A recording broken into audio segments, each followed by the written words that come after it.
So just a little background on Hannah as well. She was the agrologist who came to the coast to help with the coastal addendum to the agricultural plan for the Alberni Valley.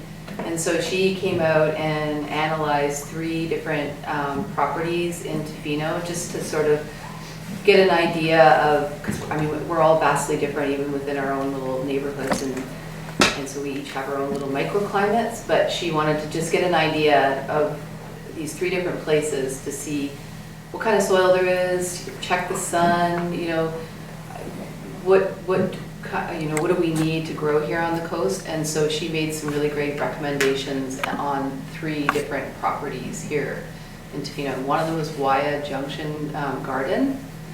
The other one was a Bodacious Oasis, which is Dan Price Francis and Jen Price Francis property, which is actually just right across the street here. They have a little tiny market garden. And then the third was the Bert DeMaria Park, which is up on Lone Cone, right? Lone Cone, but it's Pfeiffer, right? So those 3 properties were just assessed as to see what kind of soil and growing conditions. So that she really understands, you know, what we're doing here and what we want to do. So she was great to be a part of that project. So my name is Hannah Roessler, and I'm a professional agrologist and an ethnobotanist living in Victoria. Pretty much all of the work I do is focused on community engaged projects or research and education. I am truly so passionate about food and plants and community, and excuse me, and I feel like I'm so lucky to do the work that I do, and so for that I'm really grateful. And the work that I do as an educator is really exciting for me, as I get to share my passion with others, which I hope causes a ripple effect in terms of more ecologically and socially just food systems. So I was asked to share some examples of education-based initiatives. So I'll start with around Vancouver Island. So I'll start with some of my work at the University of Victoria. So about 5 years ago, when I was already teaching courses in ethnobotany and ethnoecology at UVic, I pitched a course to the environmental studies department, and the course was permaculture design. So every year, for the past 5 years, 30 students take the course from January to April, and I work with them to create permaculture designs for community-based projects. To date, we've worked with over 20 different community groups, whether they've been community centers, community advocacy groups, or associations. We've worked with First Nation bands, with high schools, with restaurants, etc. These designs are produced in collaboration with these interested stakeholders using different community engaged research tools. This has been a really useful way to effectively incorporate education both for the students and for the community. And several of these designs produced through this course have actually been funded and implemented by these community partners, which is great, and so is a really nice way to research particular food systems issues and develop solutions to design problems in this really collaborative way. This course is so popular, and the waitlist is really long each year, and so they've actually opened another section. So next January I will be running 2 classes, so we'll have 60 students going through this course, meaning, we get to engage with more community groups in the coming years, which is really very exciting to me, as it just has the potential for more community food projects. I also read a part 2 for this course. You could say a part 2, a second section for this course, which is a field school, which is that is run in collaboration with Linnea Farm on Cortes Island. happens in the summer times as well. Maybe we should run a field school in Tofino too. Yes.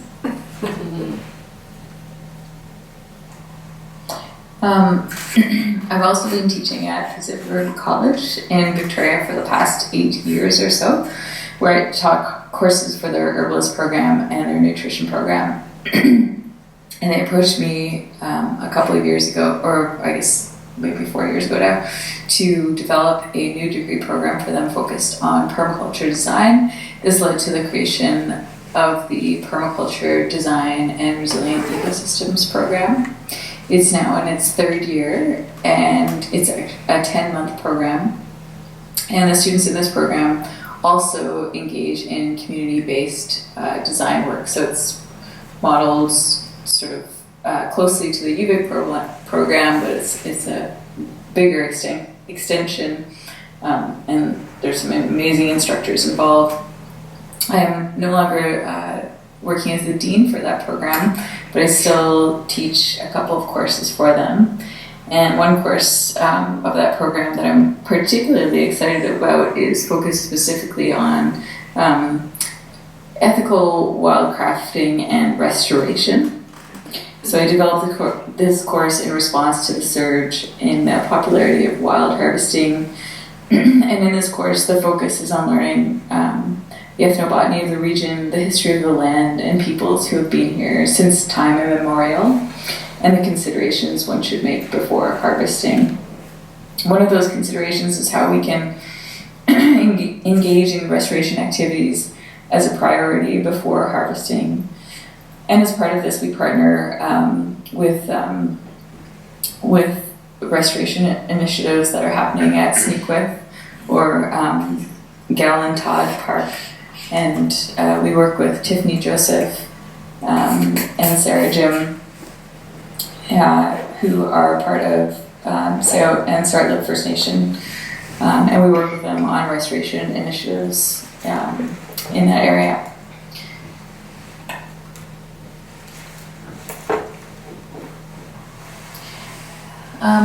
I do a variety of projects with different First Nation communities.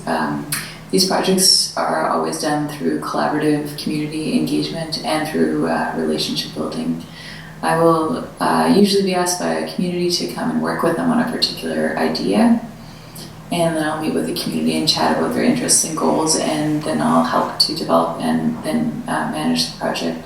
This work varies, but usually has aspects of both ecological and cultural activities integrated within it. There's a varied spectrum, but the focus is usually on plants, culture, health, and healing.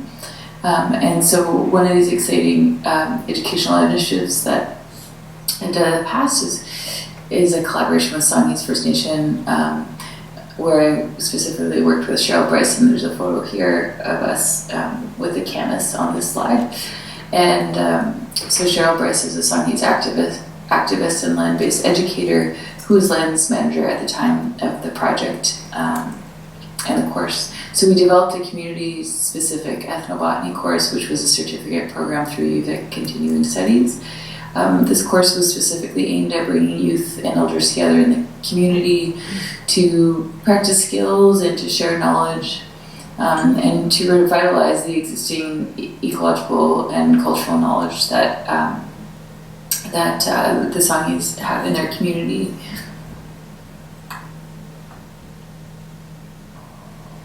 Another exciting educational initiative is one that I did with Pacheedaht First Nation, where I partnered with the health department, and I led a project to substantially expand their already existing garden that was in the community. We expanded it to include a mixed systems of important traditional food and medicine species. I also created programming around this garden and the forest and the territory, and we did things such as native plant propagation, harvesting of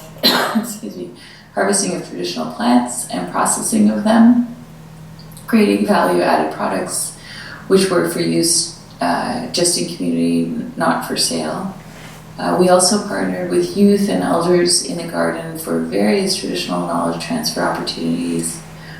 Also part of this project, we collaborated to create 2 instructional community-based videos that were focused on traditional harvesting in root gardens, as well as traditional pit cooking methods. There are links that can be shared for those videos if you would like. I can share those. Also, as part of this project, we co-created a plant guidebook of traditionally important plants, which included both recipes and coloring pages, as it was meant to appeal to both youth and adults in the community.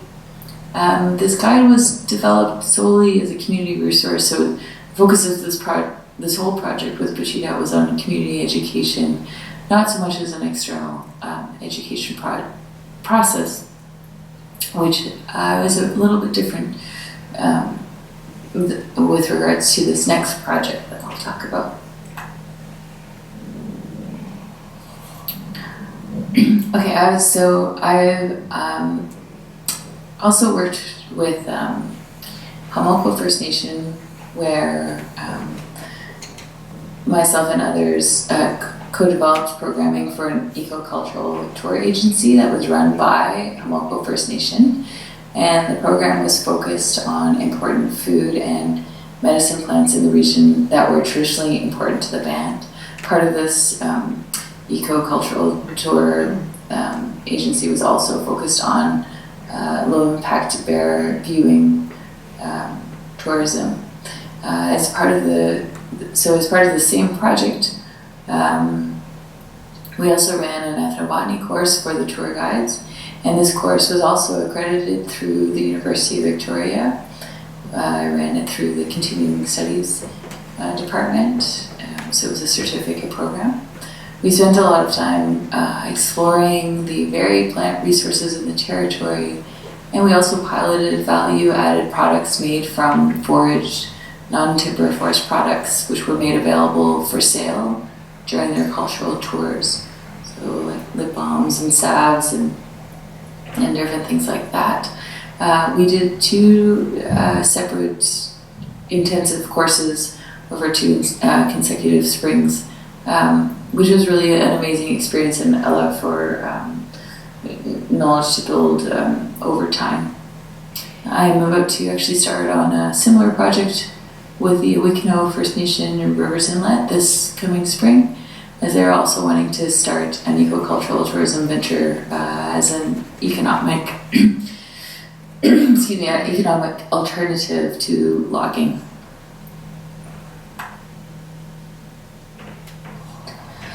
Okay, thank you so much for listening to this presentation. And sorry again that I can't be there. I'm definitely under the weather, and I'm sorry that I can't be there to be super inspired by all the amazing work that I'm sure all of you in the room are doing right now. So thanks for all that you do. And if anyone needs or wants to get in touch, my email is on the slide. Okay, thank you so much. Bye-bye. Everybody have any comments, any questions? Or? I'm glad you did that. Yeah, it's really neat, isn't it? Yeah.